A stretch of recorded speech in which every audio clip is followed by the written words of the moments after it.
এই ভদ্রলোককে নিশ্চয়ই সবাই চেনেন। নামে না চিনুন, মুখে তো অবশ্যই চেনেন। ইনি হচ্ছেন সেই ডিসকভারি চ্যানেলে সাপ, ব্যাঙ, ছুঁচো, লার্ভা, এমনকি নিজের প্রস্রাব খেকো সেই মানুষ, যাকে আপনারা একটি বিখ্যাত reality show man versus wild সেখানে দেখেছেন। এই শোয়ের থিমই ছিল একটা ক্রাইসিস সিচুয়েশনে কিভাবে নিজেকে সার্ভাইভ করানো যায়। ক্রাইসিস সিচুয়েশন মানে সেটা হতে পারে খুব দুর্গম একটা জায়গা, যেমন অ্যামাজনের জঙ্গল, সাহারা মরুভূমি, বা কোনো পাহাড়ের গিরিখাত, ইত্যাদি ইত্যাদি। এই জায়গায় যেটা দুর্ভেদ্য, যেটা দুর্গম, এরকম জায়গায় মানুষ যদি ফেঁসে যায় কোনো কারণে, সে কিভাবে সার্ভাইভ করতে পারে এবং কি করে নিজেকে বাঁচিয়ে সিভিলাইজেশনে আবার ফিরে যেতে পারে, এই ছিল এই শোটার থিম। এবং এই শোটি হোস্ট করতেন এই ভদ্রলোক, মানে বেয়ার গ্রিল। আজকের এই Bear Grylls Man versus Wild যিনি হোস্ট করছেন, বা তার নিজের জীবনও কিন্তু কোনো অ্যাডভেঞ্চারের থেকে কম নয়, কারণ তার জীবনেও সে নিজে দুবার মৃত্যু মুখ থেকে ফিরে এসেছেন। তিনি আজকের বেয়ার গ্রিল হওয়ার আগে 1996 সালে ব্রিটিশ স্পেশাল ফোর্সের কর্মী ছিলেন।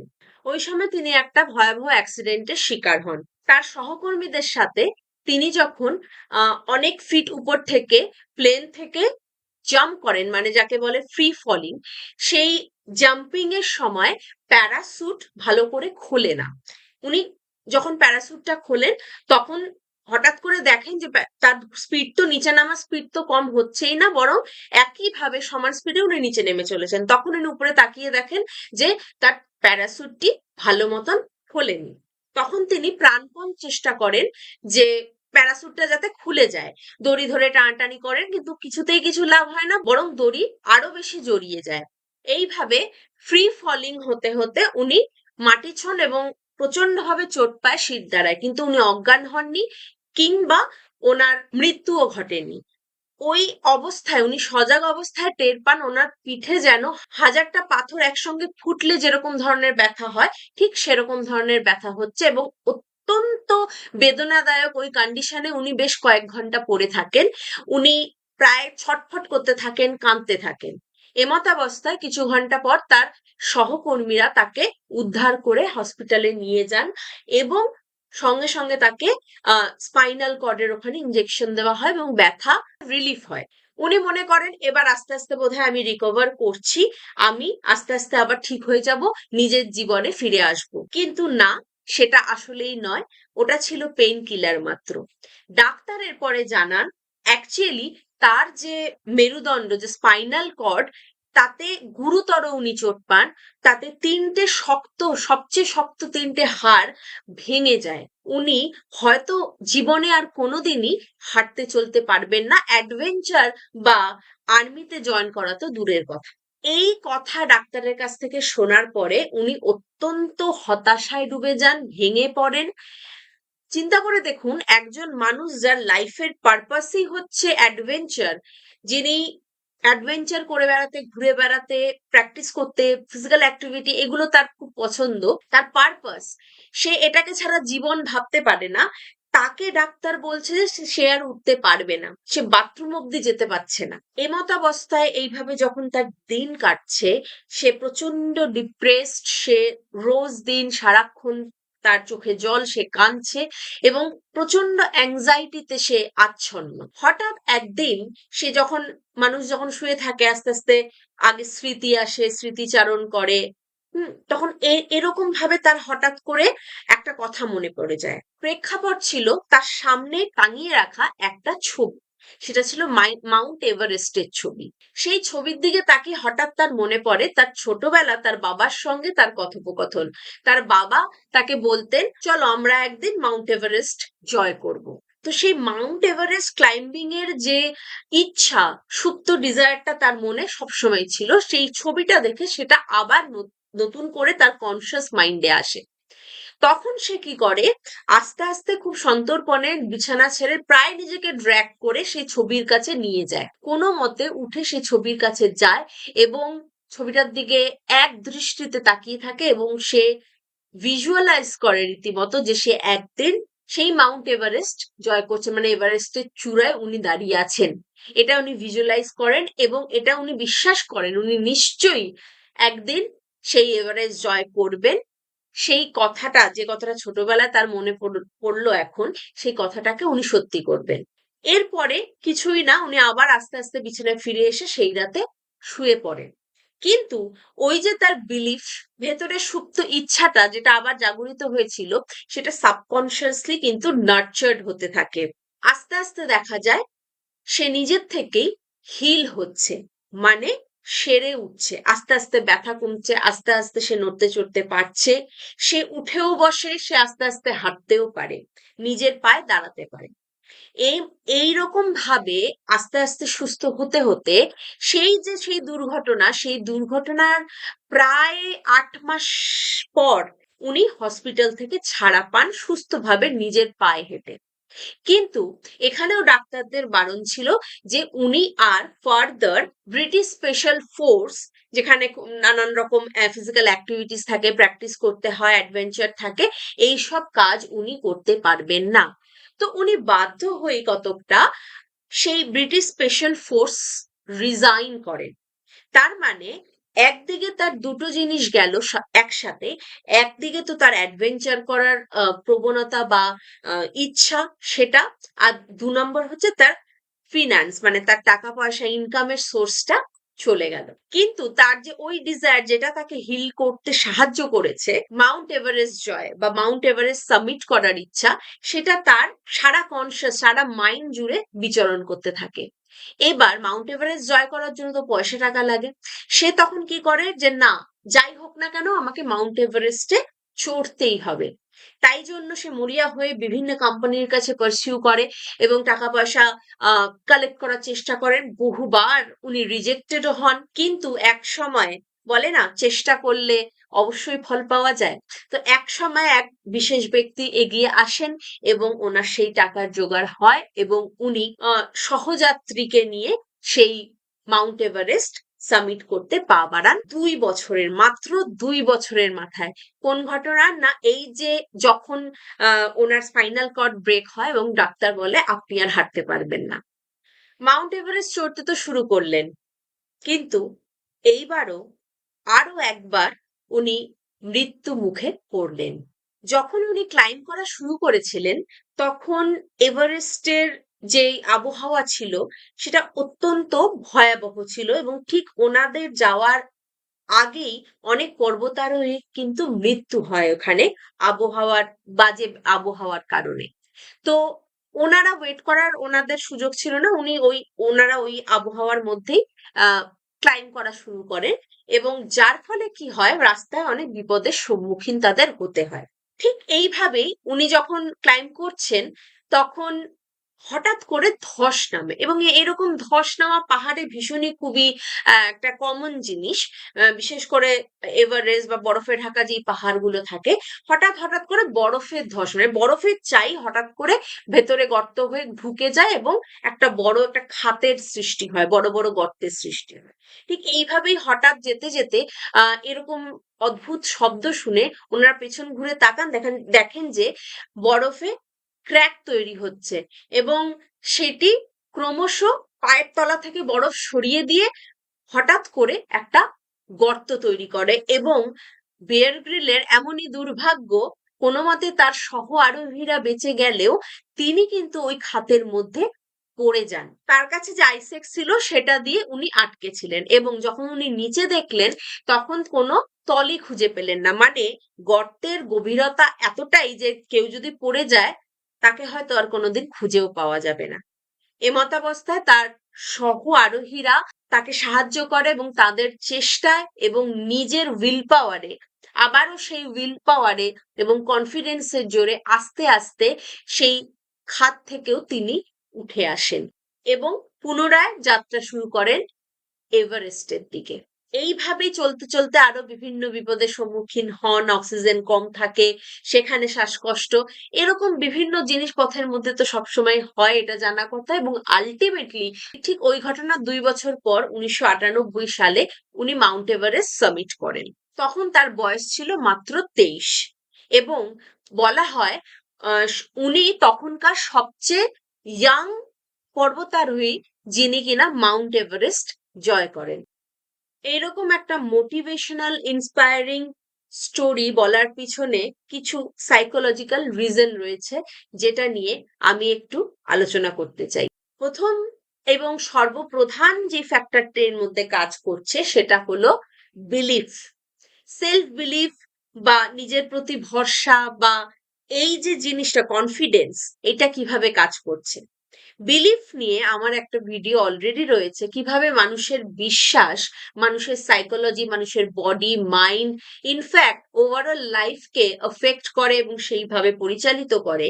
সেইটা নিয়ে ডিসকাশন অলরেডি আমার একটা ভিডিওতে আছে, আপনারা চাইলে দেখে আসতে পারেন। এবং এর কনসিকুয়েন্টলি মানে ওতপ্রোতভাবে জড়িত যে আরো দুটি ফ্যাক্টর রয়েছে, সেটা হচ্ছে পজিটিভ অ্যাফার্মেশন এবং ভিজুয়ালাইজেশন। এই দুটোই কিন্তু বিলিফের সাথে কোরিলেটেড। কারণ আমি যখন বিলিফ মানে আমি যেটা ভাবছি, বিশ্বাস করছি, আমি যখন নিজের থট প্রসেসে সেই বিলিফটা আনবো, তবেই আমি ইমাজিন করতে পারবো সেই রিয়ালিটিটা, সেই সেই জিনিসটা। এবং সেই ইমাজিনেশনটাই হচ্ছে আমাদের ভিজুয়ালাইজেশন। আর সেই ভিজুয়ালাইজেশনটা যখন হবে, তখন আমরা নিজেকে নিজে বলতে পারবো, অ্যাফার্ম করব যে এটা হচ্ছে বা এটা হবে। তো এইটা যখন একটা লুপের মতো কাজ করবে, একটা সেম অ্যালাইনমেন্টে আসবে, তখন কিন্তু মানুষের বডি অ্যান্ড মাইন্ড দুটো কোঅর্ডিনেট করে সেম ভাবে কাজ করবে। এটা একটা সাইন্টিফিক একটা ফ্যাক্ট। আজকালকার নিউরোসায়েন্স বা নিউরোসাইকোলজিক্যাল যে রিসার্চ গুলো, ডেভেলপমেন্ট গুলো হচ্ছে, সেখানে কিন্তু খুব পরিষ্কারভাবে দেওয়া আছে কিভাবে আমাদের বিলিফ সিস্টেম আমাদের নার্ভাস সিস্টেমকে এফেক্ট করে, কিভাবে একটা বিলিফ আমাদের নিউরাল অ্যাকশন গুলোকে লিড করছে। এগুলো খুব ডকুমেন্টেড ফ্যাক্ট। আমরা যেরকম যেরকম বিলিভ করবো, আমরা সেরকম কেমিক্যাল রিলিজ করছি আমাদের ব্রেনে, সেরকম হরমোনাল চেঞ্জেস আসছে।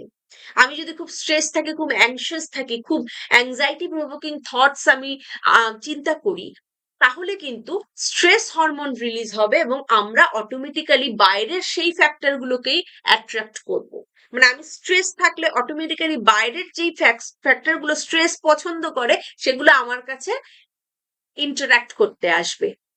এইভাবেই আমরা যেহেতু ভেতরের ওয়ার্ল্ডের সাথে বাইরের ওয়ার্ল্ড ইন্টারাকশনে বাঁচি, সংঘবদ্ধভাবে বাঁচি, এবং ভেতরের ওয়ার্ল্ডটা যদি যেরকম থাকবে, বাইরের ওয়ার্ল্ডেও কিন্তু আমরা সেই সেই স্টিমুলাসকে অ্যাট্রাক্ট করবো। এগুলো কিন্তু খুব এভিডেন্ট ট্রুথ। তাই জন্যই এখানে বেয়ার গ্রিলের যে স্টোরিটা, যেই বায়োগ্রাফিক্যাল স্টোরিটা আমি ছোট করে বললাম, সেখানে কিন্তু তার বিলিফ, তার ভিজুয়ালাইজেশন, তার সেলফ অ্যাফার্মেশন, এই তিনটে খুব ইন্টারকানেক্টেডলি কাজ করেছে। এবং সে নিজেকে পাহাড়ের চূড়ায় রিয়েলিটি হিসেবে দেখেছে। আর আমাদের ব্রেন জানে না কোনটা রিয়েলিটি আর কোনটা ইমাজিনেশন। সে একবারের জন্য ভাবেনি if not, there is no ifs and বাটস।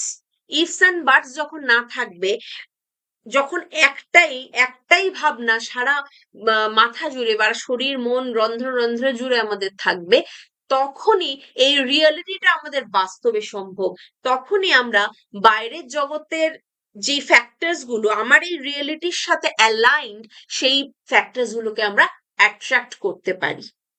আরেকটা খুব ইম্পর্টেন্ট কথা, যেহেতু বেয়ার গ্রিলের পারপাস অফ লাইফটাই ছিল অ্যাডভেঞ্চার, মানে উনি মনে করতেন বা উনি এর মধ্যেই ছিলেন, এই পারপাসটা ওনার রন্ধ্রে রন্ধ্রে ছিল যে আমি অ্যাডভেঞ্চারই করব, আমি এইটাই করব। এই যে একটা দৃঢ় একটা লক্ষ্য তার ছিল পারপাস লাইফে, সেটা তাকে আরো বেশি সেলফ রেজিলিয়েন্ট করতে সাহায্য করেছে, মানে নিজের লক্ষ্যের দিকে অবিচল থাকতে সাহায্য করেছে। এবং সেই দিকে যেহেতু তাকে চালিত করেছে, অটোমেটিক্যালি তার বডি সেইভাবে সেই ন্যাচারাল হরমোন বা সেই ন্যাচারাল সিস্টেম তাকে চালিত করেছে, যাতে করে সে হিল হয়ে সেই পারপাসটাকে সলভ করতে পারে, রিজলভ করতে পারে। এক্ষেত্রে আমি একটা বইয়ের নাম করব, সেটা খুবই ফেমাস একটা বই, পড়ে দেখতেই পারেন, সেটা হলো ইকিগাই।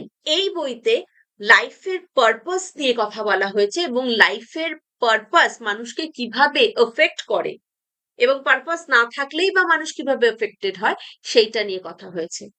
এবং এটা খুব একটা সায়েন্টিফিক ফ্যাক্ট, আমাদের লাইফে যদি কোনো পারপাস না থাকে তাহলে আমাদের যে মেন্টাল এনার্জি, আমাদের মধ্যে তো সবার মধ্যে এনার্জি, আমাদের অ্যাকচুয়ালি আমরা তখনই লাইভলি, অ্যাকচুয়ালি আমরা তখনই একটা জীবন্ত মানুষ।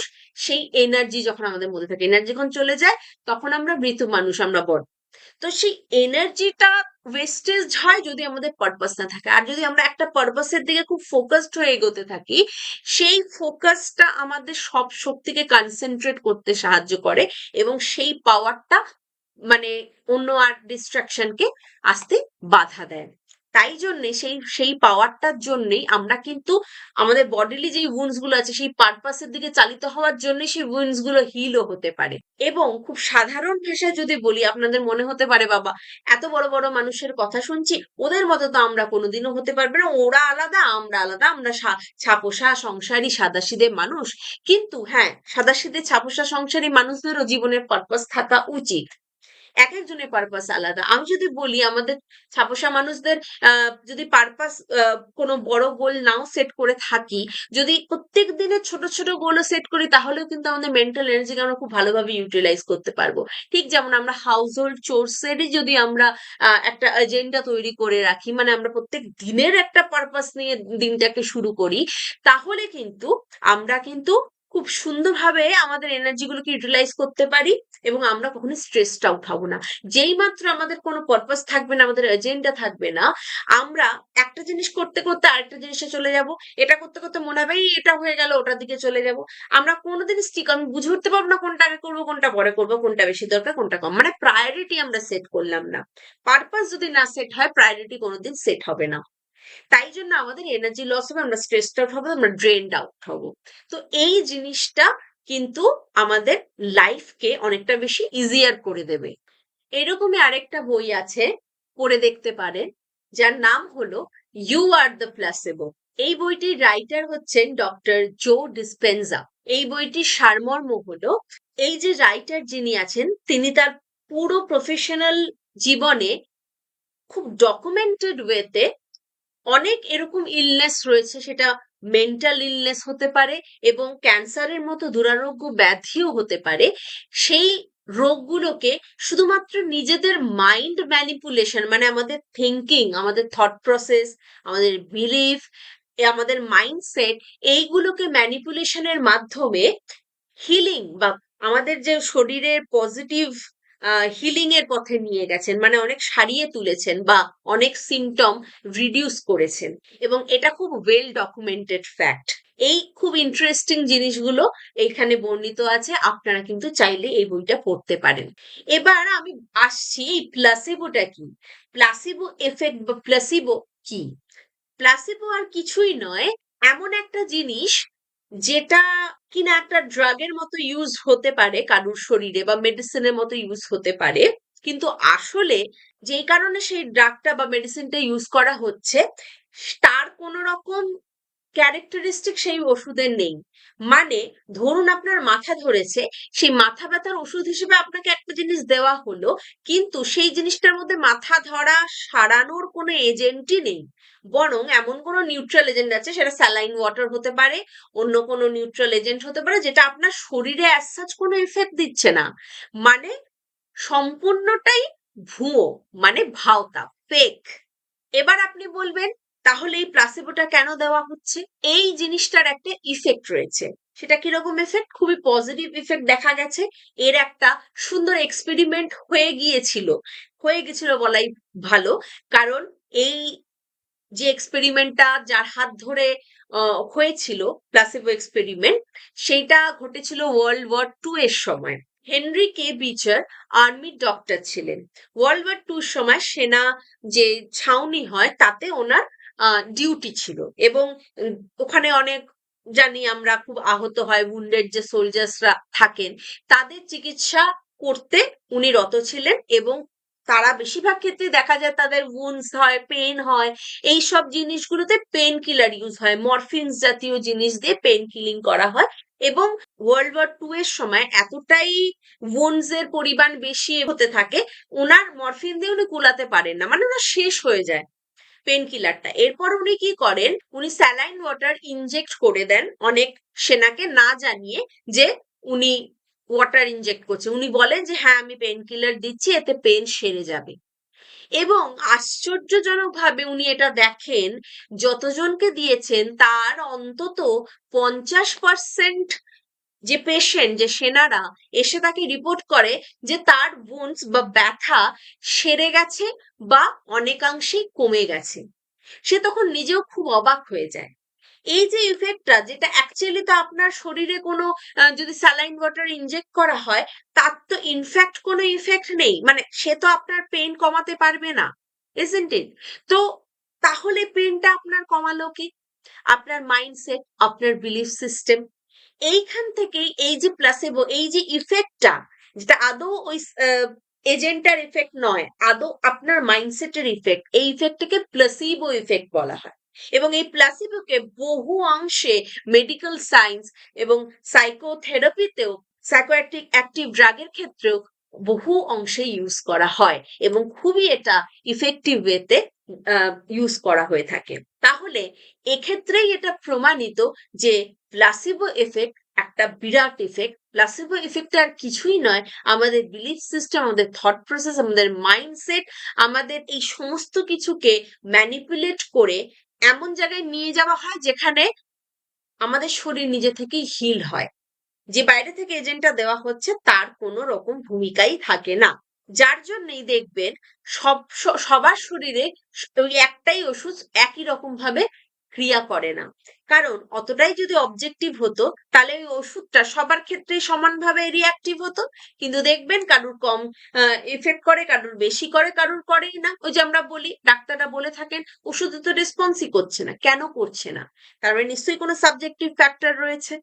সুতরাং এই জিনিসগুলো কিন্তু ভীষণভাবে ম্যাটার করে। আজকালকার নিউরোসাইকোলজিক্যাল ডেভেলপমেন্টের যুগে, কগনিটিভ সায়েন্সের যুগে অনেক রকম রিসার্চ বেরোচ্ছে, অনেক ডকুমেন্টেশন আছে এটা নিয়ে যে এই প্লাসিবো কিভাবে অ্যাকচুয়ালি কাজ করে, কিভাবে একটা বিলিফ সিস্টেম মানুষের রোগকে বা মানুষের লাইফকে চেঞ্জ করে দিতে পারে, মানুষের বডি হিল করতে পারে। তার একটা মোটামুটি ভাবে প্রমাণ হিসেবে দেখা গেছে যে মানুষ যখন একটা এজেন্টের উপর ডিপেন্ড করে যায়, মানুষ যখন বিশ্বাস করে যায় যে এই এজেন্টটা আমার শরীরে ঢুকে গেছে, এবার আমি ঠিক হয়ে যাব, এবার আমার পার্টিকুলার সিমটমটা ঠিক হয়ে যাবে, তখন নিজে বিশ্বাস করছি মানে ব্রেনও বিশ্বাস করছি, ফ্যাক্টটা কেউ জানে না।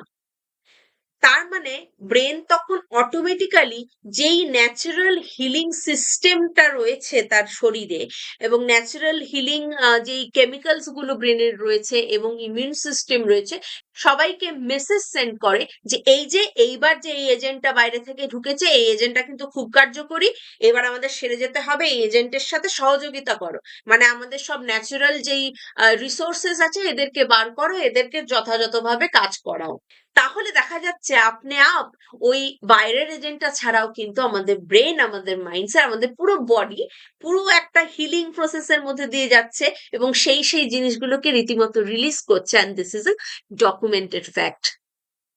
সুতরাং বোঝাই যাচ্ছে এই যে প্রথম থেকে একটা ইন্সপায়ারিং স্টোরি দিয়ে শুরু করলাম, তার পিছনে অ্যানালিসিস করলাম, এর থেকে এটাই দাঁড়ায় যে আমরা যদি আমাদের লাইফে এগুলোকে অ্যাপ্লাই করি, মানে আমরা আজকাল খুবই ফেসবুক স্ক্রল করতে গিয়ে, রিলস দেখতে গিয়ে, অন্যান্য সোশ্যাল প্ল্যাটফর্মে ভীষণভাবে আজকাল এইসব জিনিসগুলো পাচ্ছি যে motivational inspiring lines, positive lines, এই জিনিসগুলো পুরোটা কিন্তু গাঁজাখুরি নয়, পুরোটা কেন অনেকাংশেই ঠিক। কারণ আমি যখনই কোনো ইন্সপায়ারিং লাইন দেখছি, পড়ছি, বিশ্বাস করছি, দেখে ভালো লাগছে, এই যে একটা পজিটিভ ইফেক্ট ভেতরে আসছে, সেই বিলিফটা আসছে, এটা কিন্তু আমাদের লাইফে কিন্তু অনেক বড় চেঞ্জ আনতে পারে। এই জিনিসগুলো বিশ্বাস করুন, পজিটিভ লাইফস্টাইলে থাকুন, পজিটিভ মাইন্ডসেট নিয়ে থাকুন, ভালো থাকুন, এবং অবশ্যই দেখবেন অটোমেটিক্যালি আপনার লাইফে সব পজিটিভ পজিটিভই হচ্ছে। ভালো থাকবেন, সাথে থাকবেন। অবশ্যই ভিডিও ভালো লাগলে কমেন্ট করবেন, লাইক, শেয়ার, সাবস্ক্রাইব করতে ভুলবেন না।